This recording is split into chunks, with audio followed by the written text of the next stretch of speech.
You know, I love podcasting. I have since 2006, back when you had to use like a Dixie cup with string to make the thing work. And that's why I'm so excited that we recently moved Mysterious Goings On to Anchor FM to record our podcast. I gotta tell you, I don't regret it a bit. If you haven't heard about Anchor, it's the easiest way to make a podcast. Let me explain. First of all, it's free. There's creation tools that allow you to record and edit your podcast right from your phone or computer. Anchor will distribute your podcast for you so it can be heard on Spotify, Apple Podcasts, and many more. And you can make money from your podcast with no minimum listenership. It's everything you need to make a podcast all in one place. Not going to lie to you, when I first heard about Anchor, I was a little dubious because I've been doing it the hard way for so long. But I got to tell you, it's very easy. Use a Stripe account. Get sponsors. You're not paying monthly hosting fees. The sound quality is great. The distribution is phenomenal. Friends, download the free Anchor app today if you want to start your own podcast, or go to anchor.fm to get started. Remember, you heard it here first on Mysterious Goings On.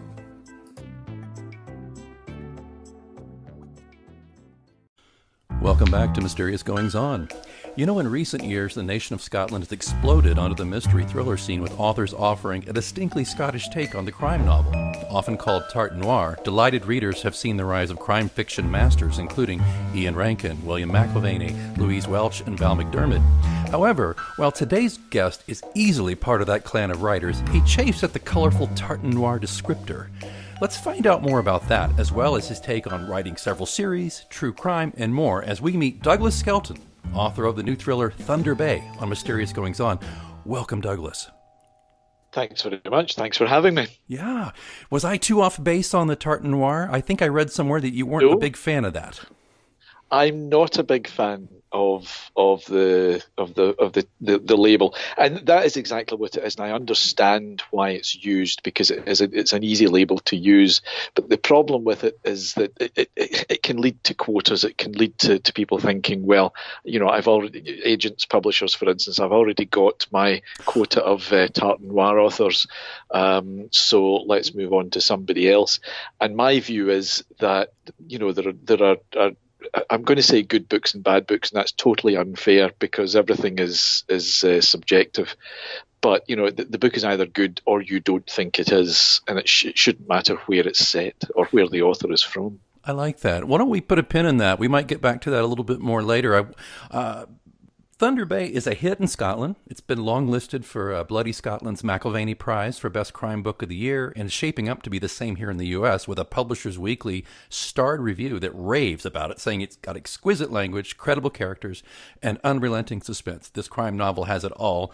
And listeners, I have to tell you, I totally agree with that. Having been reading into Thunder Bay, it's a delight. And but before we get too deep into that, here we go. I want to just kind of get into your bio for a minute. I want everybody to understand kind of where you come from. And if I can quote from your bio, which I found very amusing and fun, you say, I've been a bank clerk, tax officer, taxi driver for 2 days, wine waiter for 2 hours, journalist and investigator. You've written 11 true crime and Scottish criminal history books, but now, as you say, you're concentrating on fiction, on making things up. And you've also done some stuff, as you say, on the telly very often, which is a scary experience, but more so for the viewer. So, yeah. Just looking back on that, I do a little telly myself, but not on a national scale. But so I get that. It's to me, it's always very cringeworthy time for me to see my mug up there. I don't know if you feel the same way. No. I have a great face for podcasts. Okay, well, as you said, you started your career writing about true crime. Can you just kind of tell us a little bit about that? What drew you to that? Well, I was working with a weekly newspaper in Glasgow, in the West End of the city, and I wrote a feature on a series of unsolved murders in Glasgow, which the Evening Times, the city's Evening Times, picked up and ran on the Saturday. And from there, I started to do more of the city's criminal history for that paper. And the features editor at one point said to me, well, he said, I've been reading these things again and we love them, but do you think there's a book in them? And I hadn't thought about that. and he referred me to Mainstream Publishing in Edinburgh, and they accepted the book within days, basically, of me submitting it, and took it on from there. I was very, very lucky. And the luck continued because the boss of Mainstream, Bill Campbell, would phone me up now and again and say, so what have you got for us next? And I would hastily try and think of something to offer him, which he would then accept.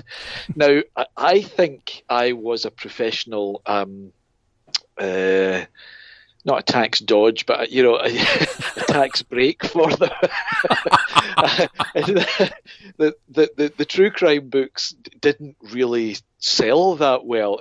It certainly didn't make me a lot of money. So I think I was just there for a tax break for the more profitable books. But I did 11 of them. Not all for Mainstream, did them for some other publishers.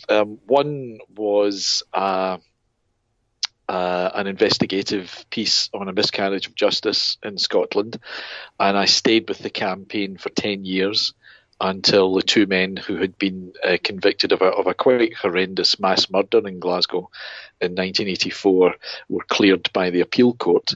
But eventually I got to the stage that I felt guilty turning real life tragedy into what is entertainment.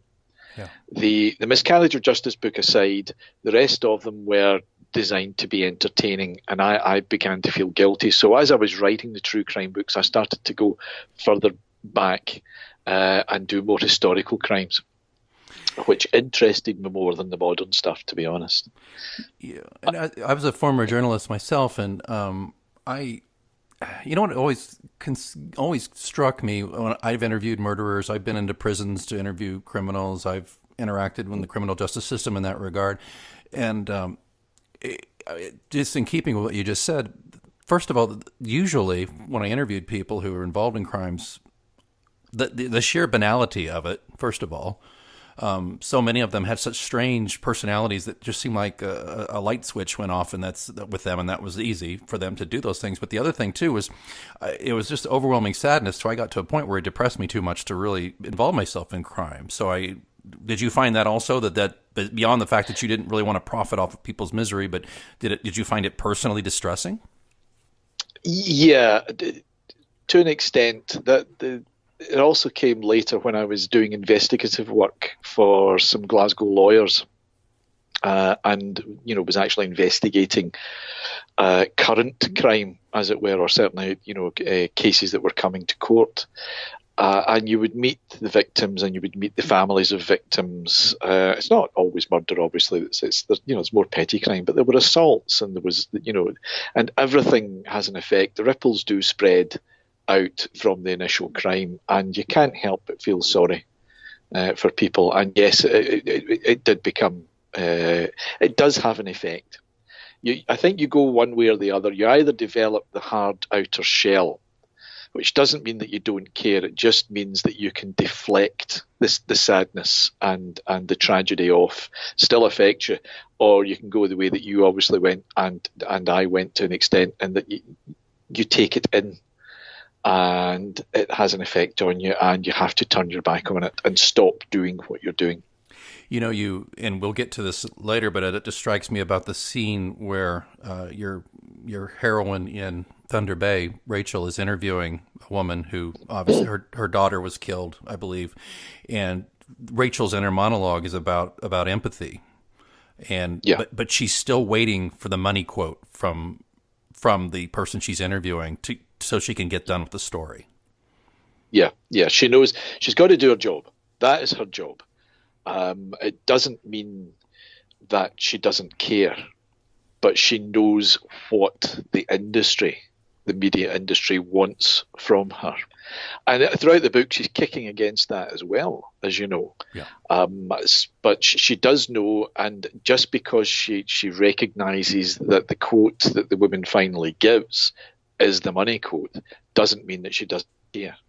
Absolutely. It's just interesting. I can't tell you when I read that though, because as a former, well, I still technically do a form of journalism here, right? I interview people, and you're always kind of looking though. It's that second sense of a journalist for the money quote, as we call it, and for that thing that you can hang your hat on with the story. Maybe it's part of the lead, but so when I read that, I just have to tell you, Douglas, it was really, I was just like, man, obviously this guy's a journalist. He knows. So, well, so you started kind of feeling a need to move on from there, and moving along here, you broke into fiction with your Dave McCall series. If I'm not jumping ahead too fast, can you kind of give me the transition idea for that? Yeah, the last true crime book that I wrote was in 2009, and that was Glasgow's Black Heart, and that was the history of Glasgow's underworld. It was an alternative history of Glasgow, effectively, filtered through the crime from 1800 onwards. Now, once I'd done that, I'd pretty much exhausted everything that interested me, within the historical crime, and I'd always wanted to write fiction. In fact, there are some police officers in Scotland who say I was writing fiction all along.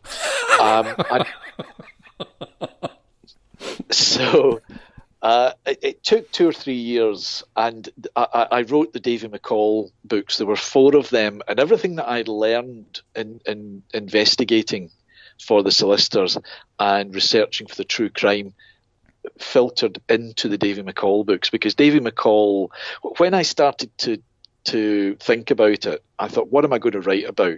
I don't want to do a police procedural, because Ian Rankin and Val McDermott, Alex Gray were all doing these and doing them very well. So I thought, I can't add anything to that. What can I do? So I took it from the point of view of the criminals, because I'd met a lot of Glasgow criminals in particular, and had learned a lot about how they think and what their lives were like. So everything I'd learned went into the Davy McCall books.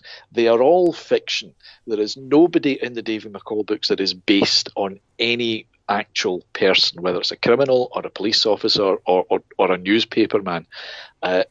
Everybody's fiction. Everything that happens there is fiction, but hopefully there's a reality to the base. They're still thrillers. They're not documentaries, but hopefully there is a reality in the underlying atmosphere of it that comes through. Did this initial foray into fiction, did you just pivot off of your current publisher you were working with true crime for that, or did that at least get you entree to a different publisher, or how did that work? No, I found it more difficult to get the fiction accepted. Mainstream, who were predominantly my publishers for the true crime, didn't really do a lot of fiction, and they didn't fancy the Davy McCall book at all. So I might as well admit it. So it took about, I think it was 3 years before I found a publisher, and eventually it was a small publisher in Edinburgh who took it on, and everything just grew from there, really. And you did, about 4 books in the Davy McCall arc, is that right? Did 4 Davy McCalls. Unusually, the final one was written first. Oh. And I was trying to get an agent. I couldn't get an agent for years. I have one now, but I couldn't get one for years. And I was trying to get an agent and a bigger publisher, and somebody was interested in it. And he said, look, I think this is good, but I'm really interested in how all these characters came together. So I went back and wrote the first one, which became Blood City. Oh. And the storyline in the 4 books stretches from 1980 to the year 2000 in the city, and it talks about Davy McCall, who is what we call a hard man here, but there's more to him. The reader knows that there's more to him than that many of the characters in the storylines know, and he really wants to get out. And I'm a big fan of westerns. Oh, me too. And I always say that the Davy McCall books are essentially westerns set in a Glasgow street. And I take that, so he's the gunfighter with a past, essentially, who doesn't want to, he's done with his trade, but he can't get out. So that was the approach that I took with Davy McCall, even although in the first one he's only 18 years, or 21, I think, and he ages over the course of the 4 books up to the year 2000. So the final one was written first, so I knew where the rest of the series was going to go, and I was contracted for 4, so there was always only going to be 4. That fascinates me, and I have a soft spot for Westerns. Regular listeners will know that my grandfather, he wrote over 50 years, he wrote over 30 Westerns. We were from Oklahoma. I don't know if that rings a bell necessarily with you in Scotland, but in Oklahoma, that was Indian territory, and he was an historian as well. Yes. So, and one of my favorite movies is Rio Bravo, which with the filmmaker John Carpenter turned into how many times did John Carpenter go to that well? And I did this. It's funny because Douglas, because I took in my series, I took one and I based it into a Western. I basically thought, well, I want to kind of try a spin of different genres throughout my series. And so and the one that I did with the Western, it may not have been my most successful, but it's the one that I just love the most. And I even I stole it, and I don't think my grandpa would mind, he's now deceased. I borrowed a couple of characters from his most successful book and put them in there for a little bit, just as a little cameo. So I am always so excited when I hear a fellow writer talk about a love of Westerns. Isn't it fantastic? Do you have a particular favorite? Shane's my favorite. I knew you were going to ask me that. Shane. Shane, and I know that's not terribly original, but Shane is one of the books that influenced me greatly in my writing. Not just the book, but I love the movie as well. But certainly, the whole feel of Schaeffer's work in Shane just shadows a lot of what I do. Very often. I'd love to write a Western. Love to be able to write one. I want to read it if you do. Let me ask you a question about Shane then. You ready? I bet you know the question. Did he this is kind of a bone of contention amongst a lot of people, at least it is for me. I even memorialized it in one of my books. I said, you can tell the type of person by how they think Shane actually ended. Did Shane live, or did Shane die? It depends the way you want it. He goes up into the mountains. Mm-hmm. He has the call of the faraway hills. Up he goes. Did he die? Was he dead from the beginning? Which is a facet that's explored by Clint Eastwood in both High Plains Drifter and Pale Rider. Pale Rider is very much an unofficial remake of Shane. So was he dead? From the beginning. Was he the Angel of Death? So you could say that. But yeah, I don't want to say. I have no idea. I like to think that Shane is still up there. He's still riding up there in those faraway hills.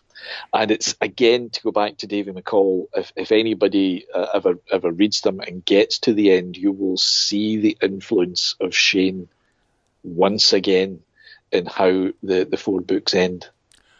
Oh, you have just, I can't believe this. I just get through Thunder Bay and now I've got to get 4 more. My goodness. All right. Fair enough. You talked me into it. You talked me into it.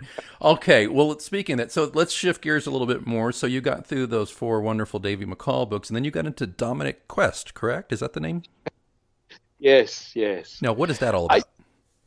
Well, the Davy McCall books were very, very serious. They were humour. I'm a great believer in there's humour everywhere. There was certainly humour in the Davy McCall books, not necessarily from Davy because he didn't say much. Everything was internalised with him. And once I got to the end, I thought I really need to have a change of pace. And when I started writing fiction, I gave myself 3 rules. Rule number 1 is I would never have a character with an unusual name. So I came up with Dominic Quest with an E at the end. And rule number 2 is that I wouldn't write a serial killer book. So the second Dominic Quest book is a serial killer book. And rule number 3 was that rules 1 and 2 don't necessarily apply, so I was all right. And so Dominic Quest was a different approach. And because Davy was very much steeped in reality, there were still thrillers, but the real base, I wanted a change of pace. So if I wanted to have a shootout in the middle of a public park in the East End of Glasgow, which is not something that I would do with a Davy McCall book, but I did it with Dominic Quest. and that was the idea. And I started to write the first one, which was called The Dead Don't Boogie, with Raymond Chandler's Raymond Chandler's line about, if you feel your story slowing down, have two guys kick the door in with guns in their Yeah, hand. exactly. And that was my rule with writing Dominic Quest. So I wrote this book, and I had all these set pieces. I had the shootout in East End Park. I had another shootout in a car park near the Clyde. I had bodies dropping everywhere. I had plot twists. I had characters coming in and out. I had two guys kicking the door in with guns in their hand, and I got to, I think, 35 to 40,000 words, and I had to stop and say to myself, I really need to think of a storyline here, because I didn't know what it was all about. I knew what Dominic would be, which is he's a kind of private eye. He doesn't say he's a private eye. He says he's an odd job man. And I knew he would have a past. In his case, it was a drug addiction, which he had. I knew that he would be a big film fan, and everything that he does is filtered through popular movie culture and TV. I knew that he would have a love of film, of film scores, because this is me. All of this is me. And I also knew that he would be so smart-mouthed that it would get him into trouble. So, and his brain is actually running before his mouth, or his mouth is running before his brain's in gear. Sorry, and he comes back and finds himself in trouble because he can't help himself. So that I knew all about that, but I didn't have a storyline. So eventually I came up with something, and I was able to retrofit the first 35 to 40,000 words to fit what I'd come up with. But it was never going to be a realistic book. It was always going to be fun. Has its dark moments, and it's still a thriller, but I designed the two of them to be fun. And I would have liked to have continued with Dominic Quest, but unfortunately the second one didn't sell very well. So is that your barometer? If it doesn't sell, you're out? You're not going to give it another try? Well, it's certainly some publishers' barometers. oh, I see. I mean, no, that's fair. That's unfair. But you can't. If people aren't going to buy a book, you can't keep churning out series, because the publishers just can't. The margins are so tight now, right, that certainly publishers can't produce books that if people don't want to read them. And it's unfortunate, because I still have a soft spot for Dominic, and I would love to do more Dominic Quests. I think that's you move on. I think that's what I was getting at, that you seem to really be in love with the character for a lot of good reasons, and it just I understand how it is when one of your barons just isn't working out and you have to put it on the side, Now, you did a one-off in between that and Rachel Connolly's series, correct? Is there a one-off book? Yes. Now, what was that, real quick? The Janus run. I was challenged by a fellow crime writer, Craig Robertson, to write something that wasn't set in Glasgow. And he said, in fact, don't set it in Scotland. So I came up with, because of my love of movies, I came up with this fast-paced conspiracy chase thriller set in New York. Oh. And I went one further. I didn't even have any Scottish characters in it. And it would have been easier if I could have done that. But I with everything I write, I try to challenge myself. Even with each of the 4 David McCall books was different from the last, although there was an overriding story arc and there was continuing characters. Each of the Dominic Quest books was different, and the challenge with the Janus run was, could I make New York come alive, even although I'm not a native New Yorker? I don't know if anybody's noticed that with the accent, but I'm not actually from. You sound like Brooklyn to me. I don't know. So I did the Janus run, and again it was paying nodding towards the 70s conspiracy thrillers that I like, the Parallax run and 3 Days of the Condor. Oh yeah, the Marathon Man. All of these, it's all in there, although it's set in the present day. And I thoroughly enjoyed writing it. I think I pulled it off. I'm sure native New Yorkers would read it and say, no, he didn't quite. But, I think I'm almost there with it. I am proud of it. I like the book. I did get people from New York to read it, and they picked up a couple of things which were changed. But obviously, it was time to move on again, and time for another challenge. And that's where Rebecca Connolly came in. Yes, and as we get to her, and I might have called her Rachel earlier. I apologize, Rebecca, but because I call her Bex, I remember that now. Yeah. When you mentioned 3 Days of the Condor and Parallax View, see, there's another book by you, and now I have to go read. If those are your influences, my goodness, this is. I'm going to be very poor at the end of this, buying all your books. Well, let me just share a summary, if you don't mind, if you'll suffer through my reading this summary. But this is Thunder Bay. So the summary is, when reporter Rebecca Connolly gets a tip that suspected murderer Roddy Drummond will be returning to the island of Storm, she smells a story. Though never convicted in the death of his girlfriend, and I believe that's Mary, correct? Is that how you pronounce it? It's Vary. It's Vary. Vary. Okay. Vary. MH in the Gaelic is pronounced V. Thank you. Okay, 15 years earlier, Drummond is still guilty in the eyes of many islanders, and his return for his mother's funeral is sure to stir up old resentments and possibly even violence. In addition to following Roddy's story, Rebecca has a personal reason for going to Storm.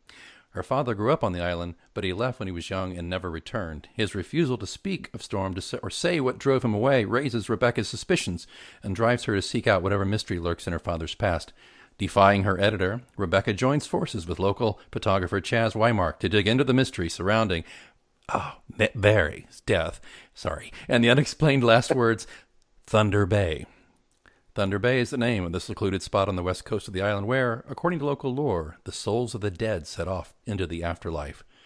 When a string of violent events erupts across the island, Rebecca discovers the power's secrets, and she must decide what to bury and what to bring into the light. Okay.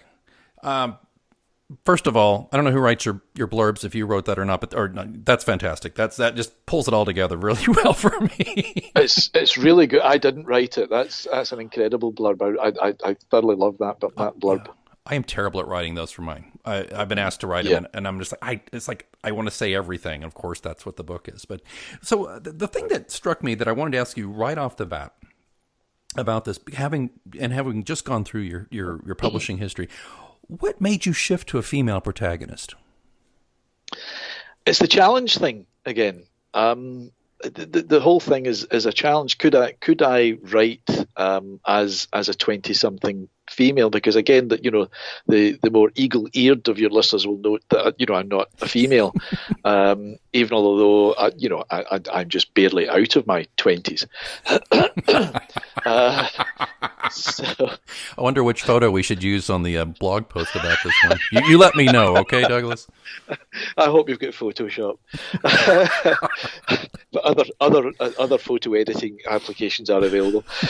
So it was the challenge of not only could I create a believable female protagonist, but also could I create an island, because the island of Storm, we'll call it that. It's Stoyrm, and apparently that is pronounced Stirrum. And that's Gaelic for storm. So we'll continue to call it Storm because it's easier. It doesn't exist. It's a fiction. And again, here's another one of my influences for you. Ed McBain and the 87th Precinct novels. Yep. He created a city that became so believable that you would not believe that it didn't exist. And it became a character in this vast series of novels, just as much as Corella and Kling and Meyer and the rest of the boys in the precinct. And could I do that? Could I create an island that people not only would wish was real, but also became a character in the book in its own right? And again, I hope I've pulled that off. Do you think I've pulled it off? I think you have. And it's interesting. I had a question lined up kind of related to that. I was going to ask you this. Just background-wise, my series goes from a very small town in the American Midwest that does not exist. obviously in real life, and to a small island off the coast of Florida called Key West, which does exist.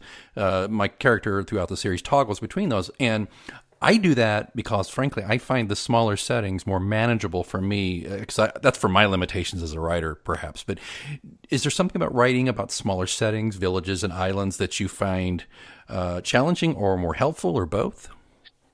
It's helpful. It's the claustrophobia. It's this Right. idea of isolation that I think helps with particular storylines. It doesn't help with them all, but certainly with this storyline. So you have this self-contained community on the island, where it's glib to say everybody knows each other. They don't, but a lot of people do know each other. And in comes this outsider who is Rebecca, trying to get to the bottom of not one but two mysteries. But also Roddy Drummond is very much an outsider by now because of what happened 15 years before. And even although he was cleared of the murder charge on the Scottish not proven verdict, we have three verdicts. I don't know if your listeners will know this, but we have three verdicts in Scotland. We have not guilty, guilty, and not proven. And the general view of not proven is that we know you did it, but couldn't quite prove it, so go away and don't do it again. Now that's an oversimplification of what is a very ancient verdict. In Scotland, it used to be proven and not proven. We didn't have not guilty or guilty. And when that was changed, not proven was retained for some reason. But we have it for balance, because in Scotland, juries are 15 strong, not 12. And somebody can be convicted on a simple majority. So 8 people could think you were guilty or not guilty, and 7 could think the opposite, and you're either convicted or freed. But the not proven gives you another safety valve there for that. So anyway, Roddy Drummond got off on the not proven, and he's returning for the first time in 15 years. So he's very much an outsider coming into this world that he had left. So that's the sort of thing that appealed to me. And again, if I could go back to the Western, it's like the small Western town. Mm-hmm. Right. And the stranger is coming into town. Yep. And uncovering all sorts of things. And I, by the way, my listeners are probably going, Alex, enough about your own series, but I just love to talk to a fellow writer. But mine started where he came to this tiny town, a small college. Nobody knew him, but everybody knew who he was before he got there. And this happened to me. I went to work at a very small town for a small college years ago, and everybody knew who I was, and it creeped me out because I hadn't met these people. But so I started incorporating little nods to The Prisoner. the Patrick McGowan, right? And be seeing you, and people started saying that. So my character started saying, "Be seeing you." But so when I hear this, let me ask you a kind of what I guess would be called inappropriately a tactical question. Then, as a writer, that town that I actually was in, that I based my fictional town on, it was so remote at the time. This was 15 years ago. We had no cell service. So I got into a habit of writing this series without cell phones because I think cell phones ruin most mysteries. But how do you feel about that? Was that an aspect of what you were doing here with the island as well, about communication? Or do you disagree about that contention about cell phones? No, I don't disagree. The modern technology really gets in the way of a good mystery book quite often, unless you find a way to make it work for you. It wasn't. It was just a lucky byproduct of setting on an island. I hadn't reasoned that out, that you would have this notion that and I don't. In fact, I'm trying to think back, because remember, Thunder Bay was written 2 or 3 years ago. I don't think anybody actually uses a cell phone. Well, I think I noticed that, actually. That's what I was wondering about. I don't really think there was any cell phone culture to worry about there. So I love that. They would have. I mean, realistically, the islands will have cell reception, so it will be there. I'm going to be. I know I'm aware I'm talking to American audience because we call it mobile. So I beg your pardon. Yes. No, that's all right. It's an American audience. I'll speak American. Yeah, so it didn't really come into my mind. It's just, as I say, it's a lucky byproduct. I think there is somebody uses a cell. There's a road traffic accident, and I think the police officer is using a cell there, but that's about it. But it didn't feature in the storyline. Nobody needed to use one. That's my point. There was no reason for anybody to use one, and I think that's why it didn't come up in my mind. I so glad to hear that answer too, because they really, to me, they really are story killers to a degree. Shifting back just for a moment back to Rebecca, did you have any difficulty to your mind writing in the feminine voice? I asked because your previous book, you asked New Yorkers to say, how am I doing on this? Did you have a similar process with writing in the feminine voice? Did you actually ask women to read it and say, does this ring true or no? I didn't ask the question bluntly. I asked people to read the book, and as I always do, we all have our beta readers.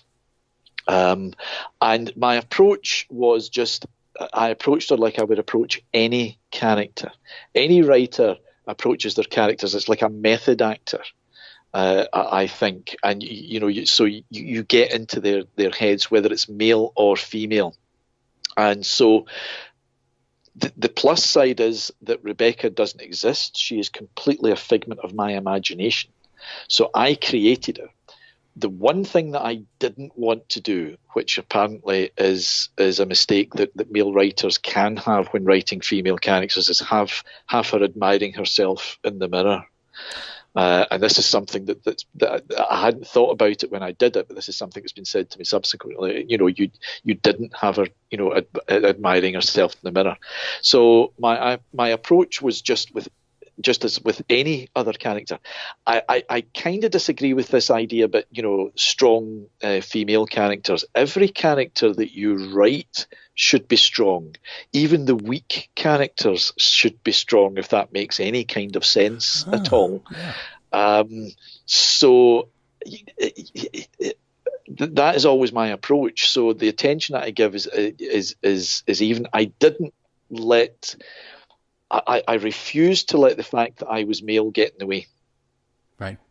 Right. Does that make sense? It does. Well, I've had my own challenges with it, but my problem has been I have been, unlike you, I've not been as forthright with my own craft as you in this regard, because I felt very self-conscious writing feminine characters, and people who know me well in my circle of friends found that surprising, because actually here we go. Some of my best friends are women, but most of a good chunk of my friends are, I have very good female-male relationships with women who are buddies. So I feel like I understand the rhythms of how they speak and their thought process and those things, but I still felt incredibly self-conscious at times trying to do that. So. Well, the people everybody who read it are people I trust. And I know that they will give me strong feedback. They won't play to my ego at all. And yes, I was aware when I gave it to the women readers that there was every possibility that they would come back and say she doesn't ring true. They didn't come back with that. They said that she did. So it's not something that I rationalised too much. Whatever it is I did, I've pulled it off, thankfully, and I'm grateful because I really like Rebecca as a character. Yeah. She's young, but she has darkness in her, and again, I don't want to expand on that. You understand because you've read the book. You know what's happened to her. So she has darkness within her, and in the second book, The Blood is Still. That kind of deepens as well, but she doesn't lose her sense of self. She doesn't lose her sense of purpose. It's all there, and she keeps going. And she also has a sense of humour, which I think is very, very important. It seems a thread with your work that there's a certain black humor that obviously is a companion to you. Is that a fair statement? That how you are? Yes. I dialed it back a bit for Thunder Bay, it's got to say. I've got to say that there's not as much in Thunder Bay, but certainly in the second one there's a bit more, because I felt the characters. I was more comfortable with the characters. I think the characters themselves were more comfortable with each other, and so the humour starts to come out. But it's still, the second one is still is quite a dark read with a lot of light moments. Well, I think that's very innate with former journalists or journalists too. The dark humor. You see so much horror and so much absurdity. The black humor is just a natural part of it. Speaking of that, really quickly here, I realize we've been going on a bit, and I don't want to keep you too long. Although I'm really enjoying the conversation. You have some subtle and not so subtle jabs at the state of modern journalism, because of course Rebecca is a journalist in the book, and like I said, as a former weekly newspaper editor, I can relate. So just curious, how do you feel as a former journalist about the age of clickbait and shrinking newsrooms? Do you have any thoughts on that? I think it's dreadful. I think it's bad for the reader. It's bad for democracy. Yes. I mean, really, really bad for democracy. And newspapers, newspapers I'm thinking about just are not able now to provide the service. I was a weekly newspaper journalist and editor as well. And in the town that we circulated, we were known as the fourth emergency service.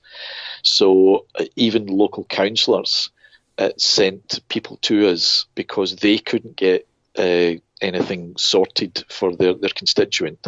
So they would send them to us because they knew that we would manage to get it fixed. So that's all gone, because the staffing level isn't there. Right. The time isn't there. It's all clickbait, as you pointed out. You're getting press releases rewritten, and sometimes not even rewritten, and just put in. And basically, quite often now, it's all the news that fits. And I think that because you have pre-planned pages, and the copy, the stories are flowed into those, and you write the stories are written to fit that pre-plan. So that's when I say it's all the news that fits. Right. And I think that's very, very sad. And it is not good for the reader. It's not good for the communities. It's not good for the nations. We need a strong and independent and vibrant press. And unfortunately now, we're not getting that quite often. You know, in the United States, we actually enshrine the fourth estate, as we call it, the press, in our Constitution. But it's interesting that there's a lot of Americans who don't seem to understand that, and they think that they're following the line from a lot of politicians who shall remain nameless, that the journalist is somehow a hindrance to our democracy, when in actuality, as you said, just like your weekly paper, by the way, my weekly paper, the same, people could go to, if the government or the authorities, whoever they are, or corporations weren't towing the line to do the right thing, they could come to us. And now it's... I mean, you just see so many things where it's obvious that corporations hold such sway, and now government is starting to hold such sway. And there was by the way, there was, I imagine you've heard this years ago, that not too far ago, within the past 3 or 4 years, there was a study that said that a lot of young people today don't believe we necessarily need to be a democracy, and they don't believe they believe that the government should control the press, which just astounded me. Yeah, well, there's some say that they do. Certainly here in the UK, there's quite a strong feeling that the government does control the press. And I've got to say, there is a certain amount of truth in that, but it's not that they control it. It's just that the staff level is not there in order to do what they should be doing. And I think at one point in Thunder Bay, Rebecca comes out with the line that, the press should afflict the comfortable and comfort the afflicted. Yeah. And I'm afraid that in the main that there are certain exceptions to this, obviously, and there are a lot of people working in the industry who want to do a good job, and they really do, but they can't. And there are some who are managing to do a good job despite all the odds. But it's a very, very sad reflection of our democracies that our media is held in such low regard, but they have themselves to blame to an extent for this, unfortunately. Yeah, there's a lot of that. Well, and we could go off on that, but I know we're closing in on time here. But I had a couple of more points if you're still Yep. enthusiastic. Yep. Okay. Yep. So talking about the craft, if you'll pardon a word that is fraught with potential pretentiousness, but do you have a certain pattern for breaking a new book? As in, do you have it set and type in your head to a large degree before you write it, or is it a more organic process? Oh, I would say it's organic, but I think the correct word is chaotic with me. I have I have no clue half the time where the book is going. I will have an idea for a beginning. I might have some notion for what will happen somewhere along the line, or a set piece here or a scene there, and even the characters will start to grow as I write. But that's as far as I go. Now, with Thunder Bay, it was unusual in that I had an idea as to how it would end right from the beginning. So I knew what the final scene would be from the beginning. I hadn't decided what the solution would be. I hadn't decided what the answers to these questions would be. And they all grew organically as I wrote. But that's the beauty of having so many drafts, because you can go back and retrofit. If you have an idea on page 215 that needs to be reflected on page 50, it's very easy to go back and fix it. Yeah. Stephen King talks about the boys in the boiler room, I think it is, that he talks about. And I kind of agree with that. And what my theory is that they know where the book is going. They just don't tell me. It's on a need-to-know basis until I come to write that particular bit. Totally. And then they tell me. Same. Absolutely. I don't know if you've heard the plotter versus pantser. Oh, yes. I've just like you, my first book, I knew what the last scene would be exactly, but I had no earthly idea how I'd get there. But after a million drafts, I got there. And I'm with you though. As I tell people who ask me about my work, I just say, well, I like to start with just have interesting characters and put them in mysterious or thrilling or suspenseful situations. But yes. I find it difficult to go the Agatha Christie route. Although, frankly, after seeing Knives Out, that film, I'm kind of wanting to try that because as I've said, I've tried to do, the Western version of my series, and there's kind of some future and all. So I want to do that. But Douglas, one thing I wanted to share, if you'll tolerate me reading a couple of lines, is that all right with you? Of course. From your book. Well, some authors are like, "Oh, Alex, please don't butcher my story." All right, but I wanted to share this. This is a sentence. This is early in the book, and it's looking out across a bay or a sound. There was another silence between them, while around them the world played its own symphony, the soft melody of the breeze, the glissando of the waves as they caressed the yellow sand at the bottom of the hill, the bass rumble of the ferry engine as it pulled away, the percussive cry of a gull. And that's just that's a bit. It's so interesting and so delightful for me in the midst of a suspenseful thriller to find that it's also written with such care. And I wanted to ask you if I'm not, by the way, I'm not trying to dump syrup all over you. I'm sincere, but I just want to ask you, when you're putting the book together and you're drafting it, does the prose flow that way from you easily, or is that something you kind of get the skeleton out there and then you go put meat on the bones later? It's mostly the latter. Sometimes a phrase will come into your head fully formed, and down it goes. But that one in particular, again, I'm casting my mind back, was one that I added because I wanted to have this lyrical feel to Thunder Bay, which I continue in the next one as well, and it was just something. And again, it's going back to the method writing. I put myself on that small hill on this island, looking out there, and remember, it doesn't exist. It's all in my head. And what would I hear? What would I see? What would I smell? And it just occurred to me that's the way the sounds would be. That it would be a sort of music, right, in the atmosphere. And and that sounds terribly pretentious. And those who know me know I'm not really like that. But sometimes they come fully formed. Other times you've got to hone them and chip away at them. Totally understand. I couldn't let it go. I underlined that in my copy and just said, and I read it 3 times because I was just like, yes, this is. Well, one of my favorite films is Local Hero. I'm not sure if you're familiar with that one. Oh, yes. Okay. Yes. Well, so you'll forgive me, but I guess my mind was subconsciously making it look like the setting for Local Hero, you see. And then when you did that, when I got to that line, I was like, oh my, yeah, this is really working for me. Anyway, again, I don't mean to embarrass you with that, but I just want to tell you that it really stood out for me. And as we're getting close here, I have to just tell you. Embarrass me, I love it. More. Okay, more. Okay, okay. I've got a quick anecdote for you that I want to drop on you. I'm a big fan of the late Anthony Bourdain, travel writer, raconteur. I have one of my most listened to books it became a companion for me before he passed on. Now it's a little painful to listen to, but it was him reading his breakthrough book, Restaurant Confidential.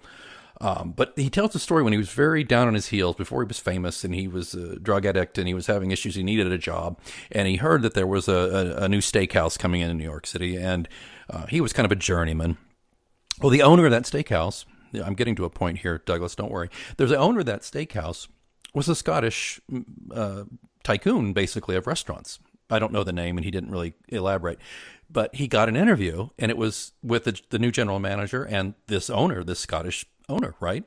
So he goes in and he cleans up, puts on his best suit of clothes, and he sits down, and they have a great conversation, and they're talking about food, and they're talking about restaurants and all these things, and he's going, it's just going so well. And then at the very end, it's like, we're starting to wrap up, and he asked me, do you have any questions? And he said, he asked a few pointed questions to look smart because he wanted to get the job. And then the Scottish owner said, all right, what do you know about me? And so Bourdain is like, ask him to repeat it several times. And forgive my bad Scottish, but he asked him to repeat it several times. And he said, I didn't know anything about him, so I just decided, come clean, tell the truth. He says, absolutely nothing. Their face, you already know, don't you? Their faces fell, and they started shuffling papers and said, well, we'll be in touch. Thank you so much. He gets out on the street. He's walking down there. He's going, what did I do wrong? And then he said, oh my God, he didn't say, what do you know about me? He said, what do you know about meat?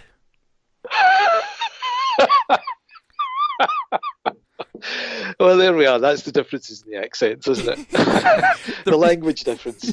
But that's the reason I dropped that was one, I've always wanted to tell that to a Scottish person. But the second one I wanted to get to is there's a point to it, and I'm glad I didn't until I got in the conversation with you. I debated doing that, but you seemed like such a charming, fun guy. I thought I would do that. But so I get to that question because I know you don't particularly, or I'm going to assume you don't write for anybody but yourself and the audience that made you or that is supporting you, which is your home audience.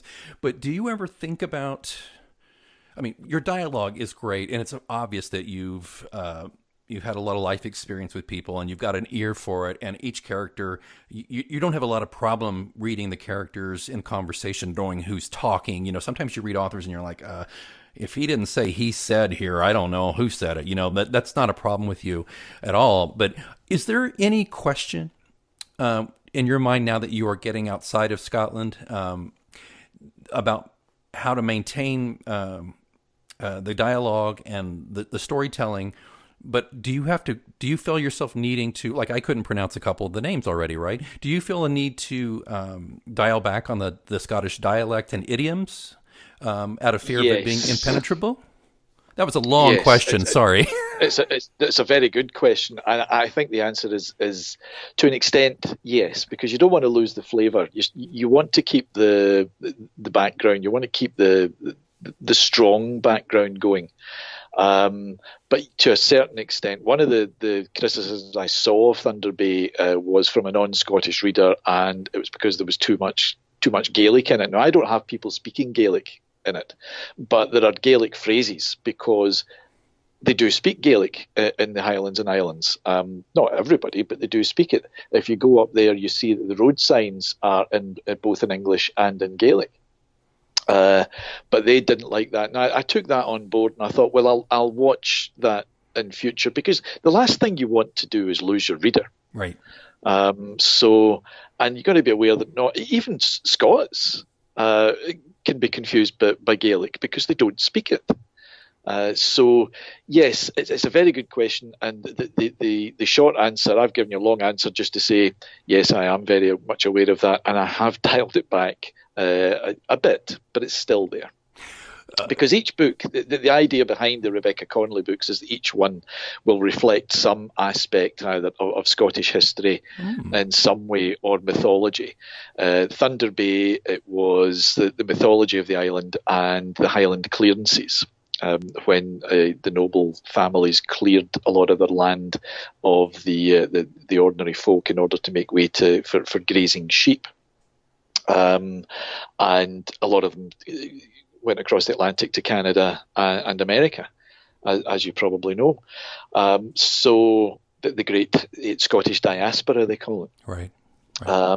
So that was Thunder Bay, and the next one, it's the 45, the Bonnie Prince Charlie, the Jacobite Rebellion, and Culloden, which reflects on the modern day crime.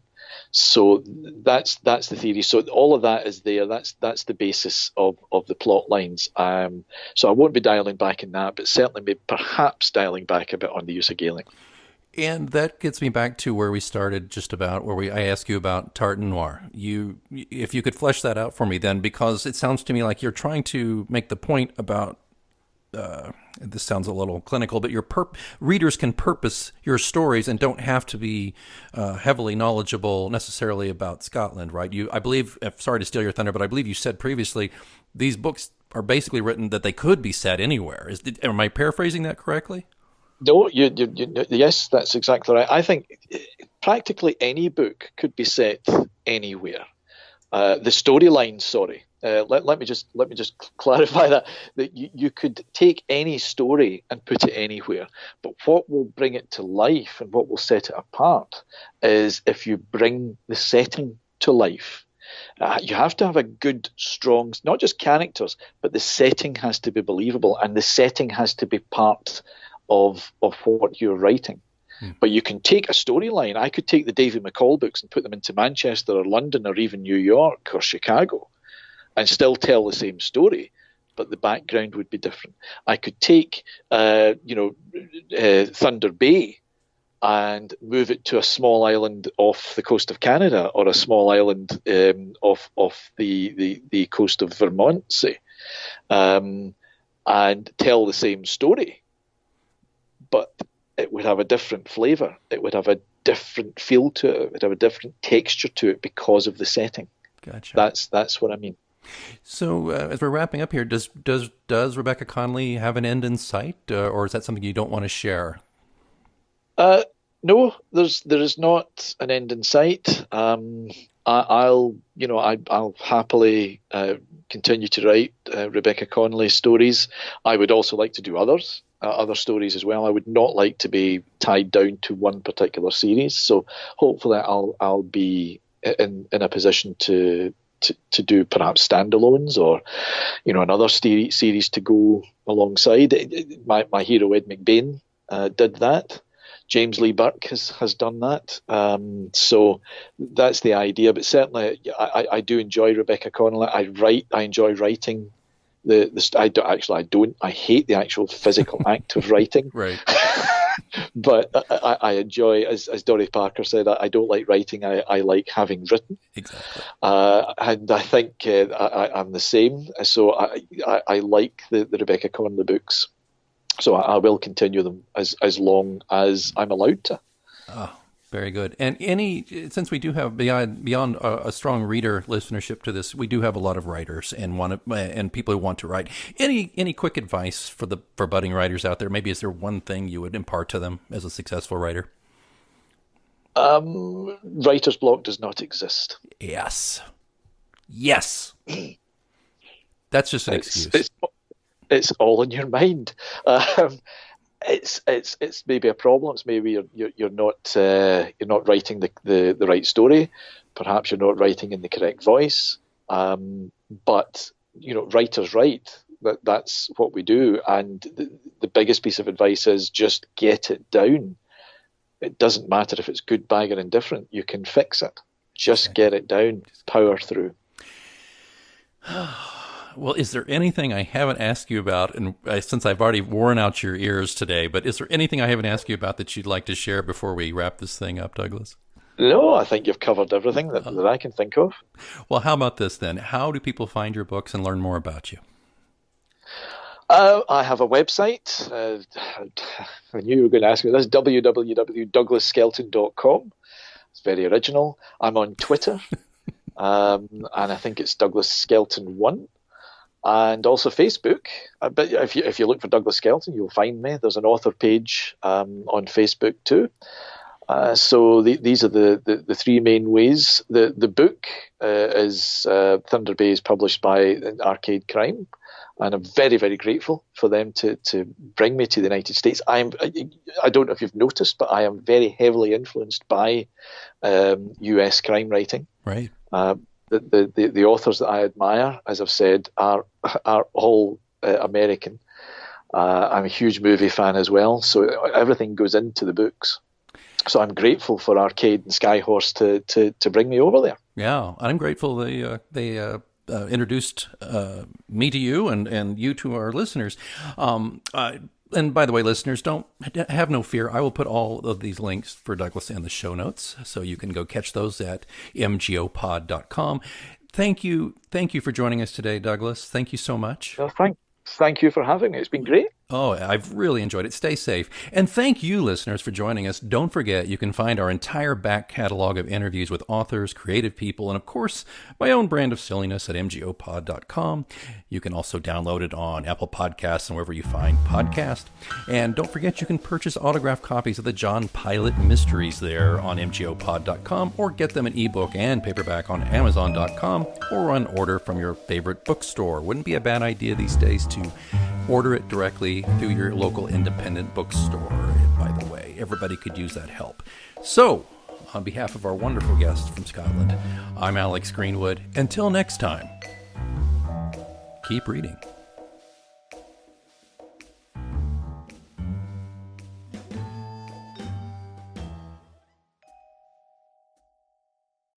Get a credit card that gives you what you need now. A low interest rate on everyday purchases, and a place to transfer high interest rate balances. The PenFed Gold Contactless Card is our lowest interest rate credit card. You can even earn a $100 statement credit when you spend $1,500 in the first 90 days. Join PenFed, and together we can help you keep more of what's yours. Visit penfed.org/goldcard. To receive any advertised product, you must become a member of PenFed, insured by NCUA. From regular expenses to occasional splurges, there's a lot to buy. Why not get cash back every time you spend? With the PenFed Power Cash Rewards Card, you get cash back on every purchase. That's everywhere, every time you use it. You can even earn a $100 statement credit when you spend $1,500 in the first 90 days. Visit penfed.org/powercash to apply. To receive any advertised product, you must become a member of PenFed, insured by NCUA.